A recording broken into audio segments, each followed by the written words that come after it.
Welcome to this week's episodes of Those Two Guys Talk Disney. I said episodes. I don't know why I said episodes in this episode. I don't know. Sorry, this is actually slightly later than what it should have been. Schedules. That's kind of our conflict sometimes, just getting schedules lined up. Yeah. But this week we're actually talking about Zenon, Girl of the 21st Century. This is actually a DCOM, so it falls in our category of what we're talking about.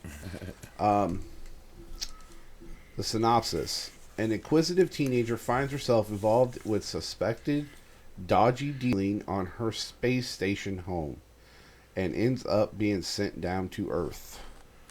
That's a very, very,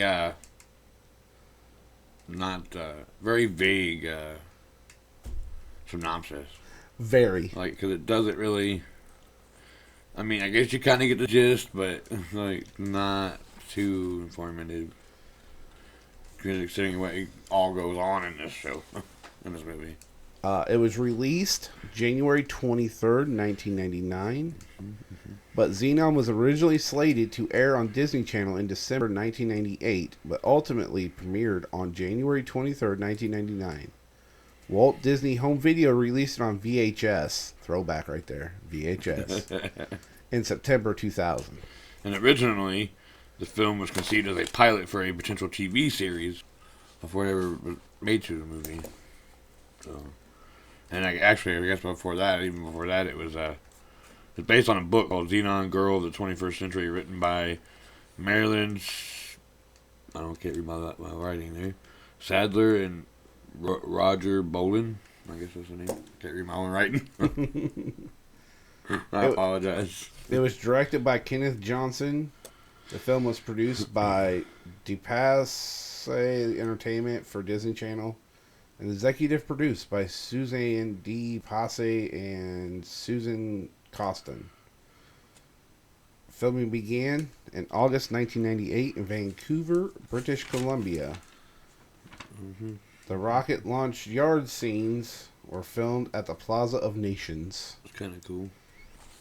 The budget for this film was $5 million. Yeah. Obviously, it was for the Disney Channel, so that it doesn't have a box office total. The ratings on this movie, It actually scored a 6.3 out of 10 on the IDBM, which is not bad, and it also got a 62% on Rotten Tomatoes. should have been higher. It should have been. It really should have. The cast. Hold on a second. This film was the first under the Disney Channel original movie banner to produce a sequel and a third and final installment. While produced Zenon Z3 was the final one. But yeah, it's the first that's ever done that, which is really cool. Yeah. I mean, it deserves it, though. Yeah. The cast, Kristen Storms as Zenon Carr. Now, this one is Disney Channel royalty at this point. Raven Simone. As Nebula. I think that's a really well-known Disney name there. That's what I mean. She's pretty much Disney royalty by now. I mean, she's had, 2 TV shows of her own on Disney Channel? Amongst appearing in plenty of other Disney. Yeah. Because she was in at least... well, there was 3 total for that movie set. I think she was only in the first one, though. Was she only in the first one? I thought she was in the first 2. I think she's only in the first one. I want to say she was in the first 2 on that. Oh, you better check, because I'm pretty sure she's only in the first one. Let me check here. Pretty sure. Stuart Pankin as Commander Edward Plank. Holly Folger, Aunt Judy Kling. And I do gotta say this. I apologize if I'm not pronouncing names right. She was in Cheetah Girls and Cheetah Girls 2. Yeah. Yeah, she was in both the first 2. But not the second Zenon. No. Cheetah Girls. Yeah, she was involved in Cheetah Girls. No.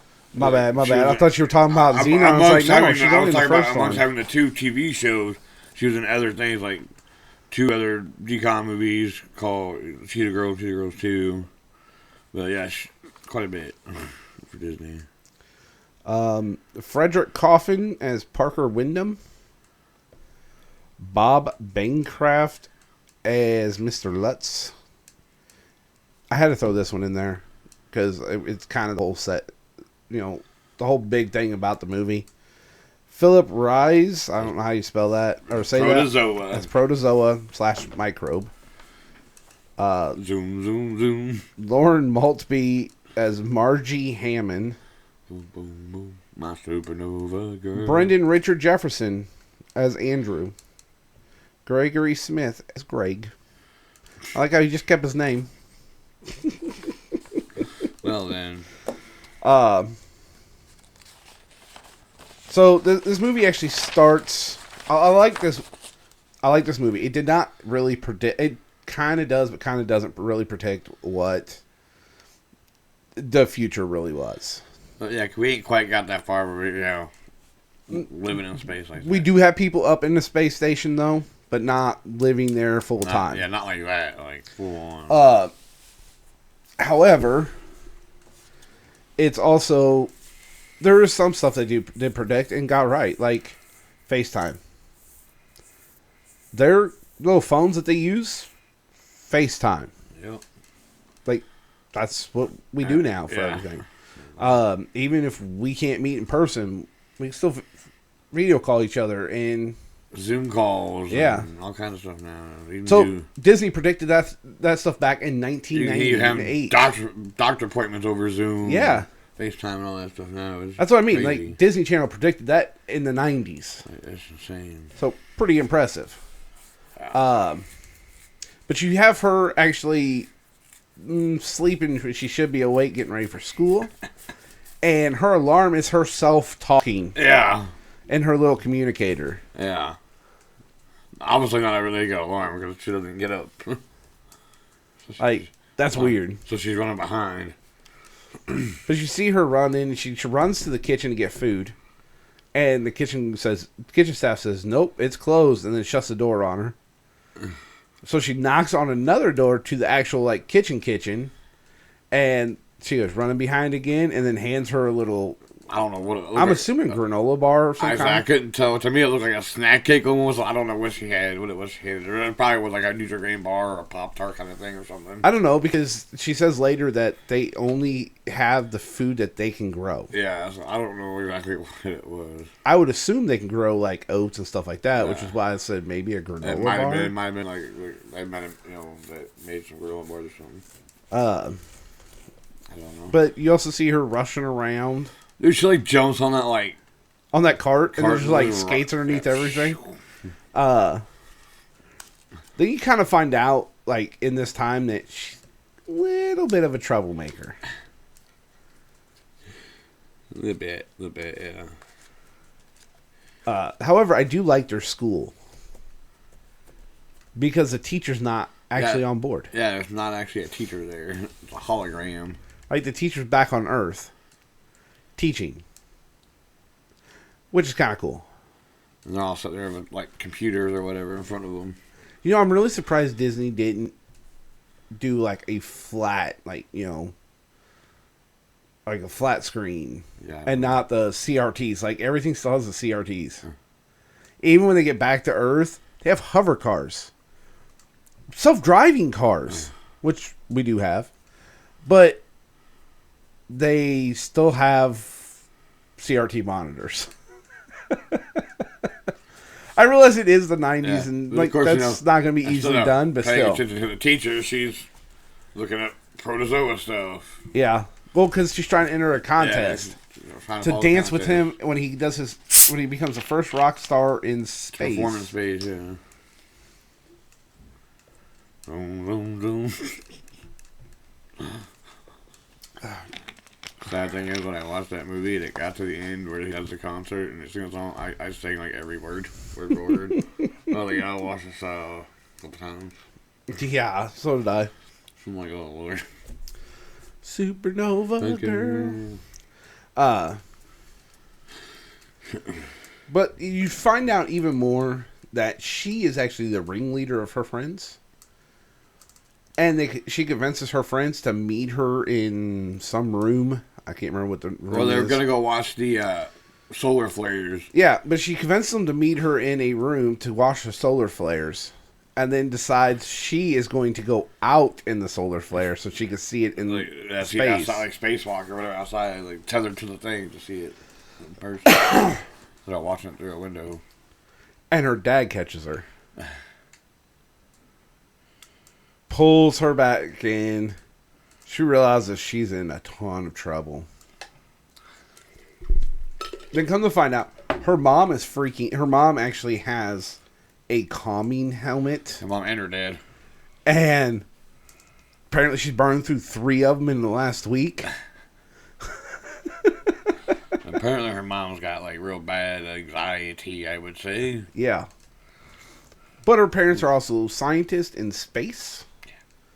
It would be kind of cool to live up there, not gonna lie. True. It would be kind of cool. Only thing is, I'm not very good at science, which means they wouldn't let me go up there. I mean, I guess they probably would as like a janitor or a maintenance man. I mean, that's my job now as maintenance man. So as many people that were living there, not everybody had to be doing science. No. You had your kitchen staff, you had your whatever. True. Your farmers that were, growing the whatever they could grow up there. That may have been the actual scientists growing food, though. I don't know. I don't know how exactly it was working up there. I mean, unless they had like greenhouse type thing built up there where they could plant stuff and water it, grow it. I don't know. I don't know how they did that.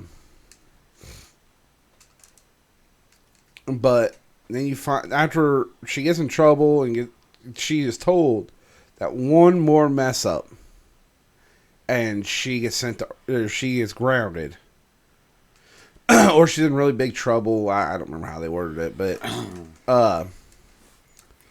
she promises them she ain't gonna do it. She isn't gonna do anything, and then they find out that Wyndham is coming up, who is the owner of the space station.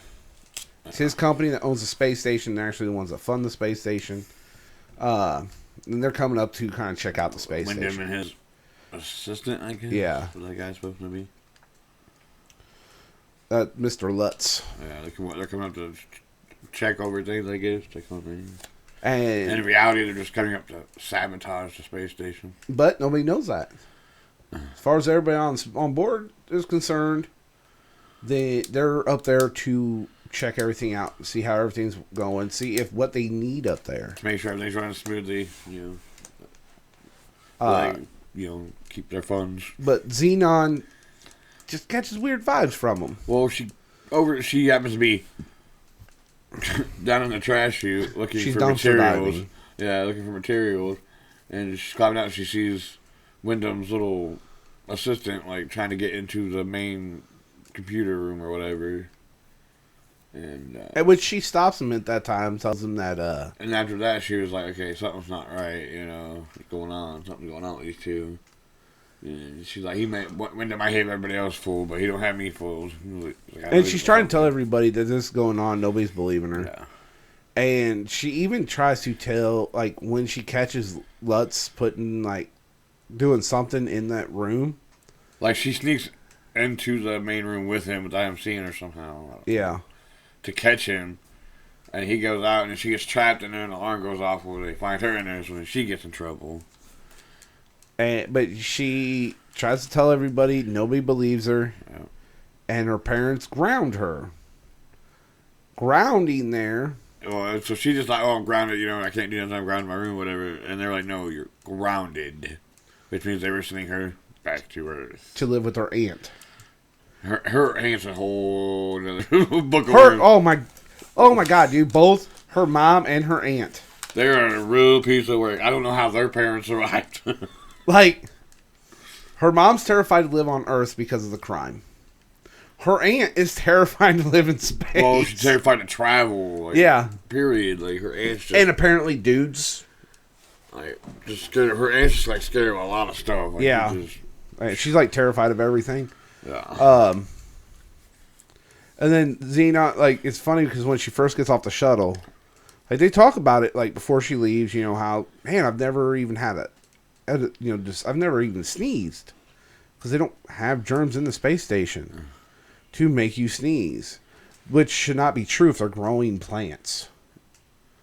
you'd still have pollen and stuff. I mean, I guess it would be like to that one area, but Yeah, still. I mean, I'm guessing everything's like very sanitized and very cleaned up there. Because obviously they don't have the natural air like we have down here. Got on oxide. True. So yeah, it's probably So they're recycled. not, I don't know. But as soon as she steps off the space shuttle, she sneezes. And falls down the ramp. Yeah, and then falls because she's not used to walking in gravity. Yeah, it's not used to the gravity. She's used to walking in the, Which, in this space station, they have to have some type of gravity because they're all not just floating around. Yeah, but isn't that is that anti-gravity? No, that's when you're weightless. Artificial gravity? I'm assuming something like that. It's where it's not real gravity, but it like has that pull on you. Like space stations have it. Yeah. Like every movie that deals in space has it. But yeah, then she finally meets her aunt after being up on the space station for most of her life. She re-meets her aunt, and then you find out her aunt talks about everything she's scared of, and yeah, her aunt is like, oof. but before she leaves the space station, her friend Nebula gives her an earring that she made her out of a disc that she found laying on the floor. Yeah. Well, that ends up being the crux of the entire movie. Is Mr. Lutz is wanting it back because he's the one that dropped it. When she gets ready, the police gets ready to leave. When she lands, she brushes her hair back, and Lutz sees it. Yeah. Starts to freak out because he knows what it is. He didn't realize he had lost it. Well, then her aunt tries to take her out to eat, and that doesn't go great. Oh, because there's some kids there, her age kids. And one of them's a bully. Well, one boy's like checking her out, and this girl, like his ex-girlfriend, or wants to be his girlfriend. And yeah, wants to be his he girlfriend. doesn't want to be, so she's jealous, and she makes some rude comments, and ends that first. I'm not hungry now. I lost my appetite. Let's leave. Yeah. Well, then they go back to her aunt's house, and she tries calling Nebula. Of course, her parents have that blocked. She can't call.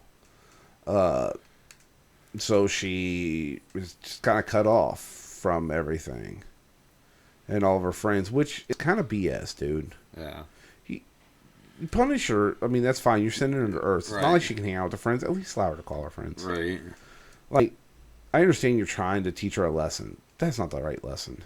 Of course. So then she goes to school, and then somehow she's already enrolled in school. I think her aunt enrolled her as soon as she found out. Like she's able to go to school like that next day or whatever. I was like, damn. Crazy. She does eventually become friends with Greg, which is the boy that was one of the kids that was there the first day she went out to eat with her aunt. Yeah. She does eventually become friends with him, and he actually does try to help her. But no, she goes to school, and of course, it's all new to her. Everything. And she goes to gym class and her swimming or whatever. And yeah, she says, yeah, well, she knows how to swim. She's like, yeah, I can swim. I swim in a blah, blah, blah, whatever. And then she gets in the water and she can't swim in the water. He jumps in the same ring. I thought he's a dick swim because, yeah, in space. Big difference. Big difference. Overall, though, she is actually very negative about everything. Instead of like embracing what she has to go through, she's stuck here. She already knows she's stuck here. She can be mad about it. That's fine, but don't be so negative towards everybody else. And the slang being so different. I know from what they use in space, what they're using on Earth. Yeah. I was like, what in the world? Like, can it really be that much different? Well, Yes, because them kids are cut off from the kids on I Earth. know, but they're about the same age when they would use it like the same. No, because they wouldn't know what's the slang is on Earth. It's like anywhere else, man. Local dialect. I mean, just in between, in the same city, dude, you can have like 30 different dialects. Like, Yeah. I can talk like I'm ghetto. I'm not. I can talk like I'm a huge redneck. I am kind of, but. But when I get mad, I talk like I'm ghetto, even though I'm not ghetto. Like, I don't know why, but my dialect changes when I get mad. I don't know why it does that. It just does. But, so you can have all them just different style of dialect. Here on Earth, it makes sense. This is what they do here. They're cut off. They're making up their own stuff. Yeah, like I said, she doesn't become friends with him. Then he introduces him to a buddy of his that could unlock her phone thingy for her, so she could talk to Nebula. That also figures out that Lutz is actually, after they get, her aunt's house gets robbed, Yeah. but none of their stuff's missing. Just her stuff's messed up. She starts realizing that maybe he's after the disc. Well, the kid points it out in her ear. He's like, "Were you wearing that?" When when Lutz freaked out. But that was after she tried to get him to help her on the computer. And he said, "I can't. I'm actually on my way out." And then it actually stops and asks her, "Hey, I work at a stable. Do you want to go with?" She goes, "No, I'm good. I need to try to do this." He goes, "Whatever." And he tries to leave, and she goes, "Real horses? Real horses?" And she goes with him, and then she's terrified of the horses. I mean, living on, like you said, living in space all this time, pretty much your entire life, never being around an animal that size, or any animal, for that matter. And a horse is fucking huge. Yeah, it's not exactly small. So it would be a little terrifying. Well, he teaches her how to brush the horse, how to ride the horse. Takes her for a ride on the horse. Then asks her out on a date. Takes her out on a date, and she's ordering. He has like a burger and fries. She has onion rings, pizza, ice cream, just everything. Did you ask to order something else? He goes, no. He's like, I'm going to be cleaning horse tables forever. He goes, I'm counting how many horses I got to groom to pay for this meal. He said, I offer to take you to dinner, not buy you the whole menu. She was chowing, man. Which is when she tells him, well, we don't have this stuff on the space station. Yeah, because what we can grow. So she goes, so like cows and stuff aren't on there. Yeah. Which, that makes sense. That means they're basically vegetarian up there. All they have is yeah. veggies. I'm sorry, dude. I couldn't do it. I have to have meat. I couldn't do it either, dude. I am a carnivore. Through and through. I like absolutely. I like my chicken. I like my steak. I like my burgers. Like, I can't do it. Yeah, absolutely. Can't do it. And I eat a lot of chicken. That's my mom. I do too. I don't know why, but I eat a lot of chicken. Because it's versatile. So you can have it in like 300 different ways. Eat a lot. And none of it tastes the same. But that's when they start talking, like, he starts going through, like, what all happened. That's when they realize that it was the disc on her earring. And he takes it to his friend to analyze the disc. Well, his friend's kind of struggling to do it. And then when he finally breaks into that disc, a little worm pops up and burrows into a system and actually explodes his hard drive. Yeah. I have a question, though. How did he fix it to where it's no longer a virus? If he just puts it in another computer, wouldn't it do the same thing to that computer? I think he just created a whole other thing. He said he changed it to where it'd be basically an undo button. Yeah, I don't know. I'm not sure how he did it. Dude, no. He was a freaking smart kid, man. I don't know. He's a genius. Apparently, he found a stronger computer that would last long enough for him to be able to get in there and adjust it, I guess. I don't know. I guess. But, because look how long it took to destroy that big computer up there, doing it little piece by little piece. So, I guess if he found a strong enough computer that could fight it long enough. Get into it, change it, whatever. But the whole time, like, she's actually becoming friends with, I believe that kid's name is Andrew, I believe. I think so. And then obviously Greg's the one she starts dating. Yeah. But as she's becoming friends with the group, there's only one that's not the want nothing to do with her, and that's Margie. Yeah. She's just mean, very hateful towards her. Snobby little preppy girl to school. Like, they're trying to actually help her. Like, the two guys are trying to help Zenon figure out, you know, how is she going to get back to the space station. They're trying to help her. And Margie's just trying to get Greg's attention. Oh, how about taking a ride in my dad's hover limo? And Greg says, no, I don't want to. She goes, you used to like to before Zenon. And then one of the guys goes, I'm going to let you know a little secret. It wasn't for you.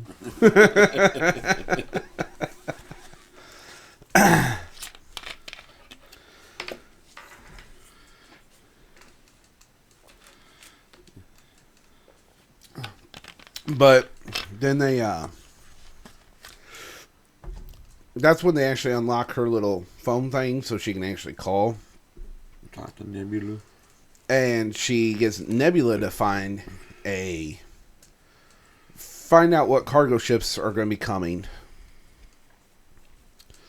And of course they end up driving from dude's parents' vehicle. Car, their bug. Yeah. That drives on its own, but they had to push it out the driveway. They just have to put it in your directions or whatever, destination, and it basically drove itself. And they missed the shuttle, or missed the cargo shuttle. So she's freaking out. I don't know how I'm going to get back. And there's Margie that actually says something about protozoa. And that's when it clicks. That's what she needs to do. But the whole time, like, before they actually go to get her on that cargo ship, Margie's making comments, and Greg just finally turns around. I'm not your boyfriend. I've never been your boyfriend. I will never be your boyfriend. He had enough. But when she found out Zenon was leaving, she was all for going and hopped right in the trunk. When he goes to kiss Zenon the first time, she's like, "See, little penis, if you want to kiss me, just do it already." Then they bump teeth, dude. I know that's what they did. Who hasn't done that, especially being nervous for the very first time? You know, so they didn't bump teeth, and then the moment they're about to kiss again, Nebula calls. And it's like, man, this poor kid can't get no action at all. But they end up running into Lutz again, and she gives him the disc. Come to find out, she made a bunch of discs. She's like, as long as we have this, I can make. I said I gave him a disc. And then the disc was of a Jack in the Box, and the head, the thing that pops out is her face going ha ha. She's like this like metallic fingernail polish or whatever it was to make a rainbow disc. Yeah. That's genius, though. I wonder where she got all the little discs from. I'm sure Andrew made them for her. So we can have as many as we want. But she actually goes. They break into Wyndham's his little plant there, and where they're having like the big launch party for Protozoa or whatever. Yeah. They made a launch up to the space station. And she actually goes up. She finally, after they ram through the gate, she sneaks in, talks to Protozoa. He actually agrees to take her. She grabs a tray and hide behind it, sneaks backstage. I know that poor waiter. He turned around to grab his tray. And he was like, "Where'd my tray go?" He was like, "What happened?" She sneaks back there to talk to him, and they get ready to kick her out. And then she's like, "Oh, you got my thing," and he looks down. And goes, "Do you know who this is?" It's a Zenon car. Well, but then he also convinces them guys to not arrest her. Because do you really want to work for Wyndham the rest of your life? Or do you really want to be Wyndham's lackeys the rest of your life or whatever he says? Yeah, or do you guys want to be rock stars? And they're like, and they do start taking his tie off and say, "Rock star." He goes, "That's what I'm talking about," and hands him each a drink. As he has somebody go ahead and take Zenon onto His manager. Yeah, onto the space shuttle. I guess is what it is. Yeah, but then Wyndham and Lutz realize that's what's going on. Like, right before it takes before off. that, like, the thing you see her aunt at the gate. And she's like, I'm looking for my niece. Is she here? And the guy's like, what do you think happened to our gate? And she goes, sorry, gotta go. And she drives through too. But her aunt gets on the shuttle right before takeoff along with Wyndham and Lutz. But they all fall backwards. Her aunt went in there yelling at Wyndham, asking where her niece was. And said something about she was coming here to see Protozoa or whatever. And that's when he was like, oh, she's on the shuttle. So they all go walking up on the shuttle. Well, getting ready to take off. Yeah, but as it takes off, it like throws them back against the wall, and they hit the button. Well, the aunt hits smacking the button and opens the thing. Of course, her aunt's freaking out. like Zenon realized, like the trash bay or whatever. Yeah, Zenon realized what's going on, and she just slides down to it, flips up by putting her legs out to hit the wall. She flips up, and then she closes smacks the door, it. shuts Wyndham and his assistant in the trash bay thing. Of course, they're freaking out because that means they're going to the space station, and it's about to blow up. Excuse me, sorry. Down. And so they're freaking out. We're not supposed to be on board. Like, he intentionally set this up to where Protozoa would actually be blown up with it, which is really messed up. Meanwhile, Zenon's sitting there beating him in poker or whatever. Yeah. Protozoa and him in poker. Yeah, she's killing him. She goes, don't you guys know how to play poker? That she knows how to play. Yeah, weird. Guess they play a lot of poker up there. Possibly. But they do arrive to the space station, and she tries to convince them of the problems that's going on. Of course, it's a huge disaster. Yes. And she tries to tell them, look, he did something to the computer. You got to have this disc. And, of course, nobody will listen to her. And they lock her in Captain's office with her aunt. And, of course, she can't contact Nebula while she's there because whatever Andrew did to unlock it for the long distance, now it's not letting her call locally. Yeah. So she has to call Greg. Greg then has to call Nebula and then call her back. Nebula comes and comes through a vent or whatever to help him escape. Yeah. It's like, oh. And then she gets to the computer room where they're all freaking out. It's about to go down. She only has 30 seconds. She puts the disc in. Of course, the captain's trying to stop her, and she goes, "No, I can do this. Just trust me." Type it in the passcode. And she keeps failing on the passcode. Keeps failing. She finally gets it 2 seconds. Just as it says 1. She gets it in there. Everything shuts down for just a couple of seconds, and then just powers back on. About that time, here comes Wyndham and his assistant walking in the room. So Is it all over? The captain arrests them after they tried to escape on the shuttle, which they told him it has to cool down and get refueled. Yeah, they were trying to do everything in their power to get off of the station. But Zenon ends up saving the day. Then, of course, Protozoa has his concert, and then as he's having his concert, he makes the announcement that Zenon was the winner. Zenon had a couple of requests. One was the song dedicated to a very special guy. And the other one was she wanted to give her dance to Nebula. Someone that's always been there for her or whatever. Best friend. And Nebula looking at her like, and then he's like, what? Which was really nice of her. And she goes, "No, you won." She goes, "I got to ride back in the shuttle with them." Yeah. So I got to ride over here in the shuttle with them. Shoot, that girl, all kinds of crazy. Yeah, but you know what? Yes, she's a troublemaker. However, it's not necessarily she's a troublemaker. It's more that she got a little carried away trying to have fun and went about doing it the wrong way. It wasn't necessarily that she was trying to cause trouble. She wasn't really causing trouble. Nothing she did actually caused any harm. However, it's just she was doing things that could be very dangerous. Yes. And potentially could cause her harm. Yes. And dragging her friends with her. Yeah. But That's right. but yeah, she just overall, I mean, she's not a bad kid. She actually did figure it out really quick what was going on. And because she made friends back on Earth, she ended up being able to save the space station. Zoom, zoom, zoom.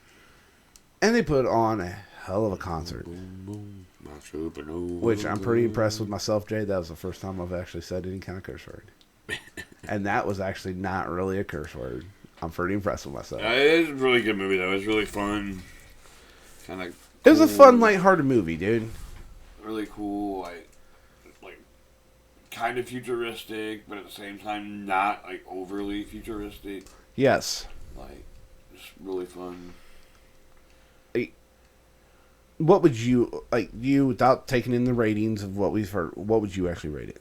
I would have rated it without even seeing the rating myself. I probably would have given it like a 9 out of 10 or 10 out of 10 myself, just because I thought it was really fun. I would give it like exciting. An 8.5, 9, somewhere around in there. Like, could Disney do better? Absolutely. However, this was early in their decoms. Yeah, like this was back in the 90s, you know. Like, stuff was limited a little bit. They're using their imagination to think of what could be. Overall, pretty impressive. Yeah, and, the special effects weren't what they are today. And this didn't have a huge budget for special effects. They had less than $1 million for special effects. What they did, I actually read it. It had 500. For special effects, 500,000. What they did with it was amazing, and the fact that originally it was supposed to be a TV series. Yeah, I think this honestly would have worked great as a TV series. I think it would have been a really cool TV series because Zenon could have had so many more adventures. Yeah. Oh yeah, dude, you could have spread that out across the you could have at least done 3 seasons. You know, she had so many more adventures, especially now. Zenon between Earth Z2 and Z3, you could have had 3 seasons right there, and you could have spread that out throughout the season. I mean, especially between Earth and the spaceship, she could have so many adventures. Yeah, they could have done for that first series. So it would have been an awesome series. Oh yeah, for sure. Been really awesome. I think it has potential for a remake. If Disney really wanted to, they could. I could see it if they did. I wouldn't be mad if they decided to remake this and make it a TV show.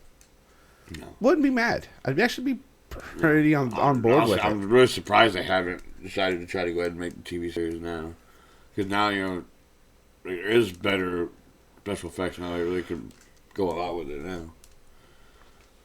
Yeah, and you can modernize it a little bit, make it a little more futuristic. I'm probably having it. But give them time. I'm sure they will. Oh, I'm sure. But yeah, I mean, overall, I enjoyed this movie. Oh, yeah. There's not a lot of decoms I don't enjoy, which is one of the reasons I wanted to cover some decoms, but I don't want to do all decoms. There are other podcasts that do all decoms. There's other podcasts that only cover theatrical release movies for Disney. I don't want to do that. I want to kind of cover everything. Old, new, series, decom. Yeah. And I think this actually adds a pretty decent balance to it. Remember, guys, next month is going to be all Lion King. Oh, I can't wait to be king. Hakuna Matata. So we're not going to cover the live action movie because I want to wait for next February for that one. Because then we also have Mufasa that we can cover on that one too, which would be kind of cool. Me no worries. And then we can cover either Timon and Pumbaa, since we can cover Timon and Pumbaa on that for that year too, since we're covering Lion Guard with this one. Yeah, I've been watching like. It's a good show, ain't it? For being a Disney Junior, it's actually pretty good, right? It really is. Like, cause I started watching it the other day for the podcast, and I was like, man, for this, being a Disney Junior show, I'm like, this is actually fairly decent. It looks more. It just feels more of like an older kid cartoon, not so little. Like, I was like, yeah. This is actually fairly decent for what it's supposed to be. However, I did realize too, was it last night? Or was it the night before? Might have been the night before. Do you realize we could actually do a whole month of the Mighty Ducks? Nice. Because there's 2 Mighty Ducks shows. There is the animated series, Yep. which is weird as crap. Or they have Game Changers, which is a Mighty Ducks series. Yeah, the animated series, I didn't quite. That's more like Howard the Duck. It's like alien ducks that play hockey, and I don't like. I didn't really get it. I wasn't really paying all that close attention to it. Quite It was just understand really weird. How I was like, okay, That's the 90s for you. yeah, However, there's Mighty Ducks, D2, D3, and Game Changers. We could actually do an entire month of Mighty Ducks. yep. I do not want to do that in March, though. Because I want to cover the Luck of the Irish in March. Yes, for sure. That was one of my favorite decoms. I love that movie. Mine too. So I want to cover that in March. No, but we definitely will do Mighty Ducks. Yes, We'll do yes. that, but, Once I started realizing that there's a lot of them that actually have a TV show that goes with it, and yes, the movies may be a little bit older. However, they have multiple movies, and it works great. To actually we could do an entire month of it, and we don't have to. Well, what's this week going to be? Well, what's this week going to be? What's this week going to be? It's easy to follow. Yeah. If we're playing in an entire month, like Aladdin, again, we can do an entire month of Aladdin. You ain't never 1, had fun 2, like 3, me. which actually I would think cover.